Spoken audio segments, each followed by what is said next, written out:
than your traditional cat-cow. We're gonna do this with a thoracic bias. So hands in front, booty on heels. If you're uncomfortable, you can place a pillow or something underneath on the backside. Place the hands straight out in front, and as you inhale, we're gonna think about rounding through the spine and inhaling kind of into your turtle shell. So filling this space between your shoulder blades with air. I also want you to think about dragging the hands back in space. So a nice inhale, and exhale, come through. Inhale,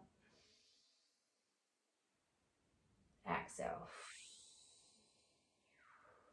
Inhale,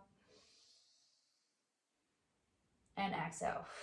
This feels really good for some posterior expansion. So inhale to round. Feel those hands drag back in space. Exhale, come through. Inhale, and exhale, come through. Inhale, and exhale, come through.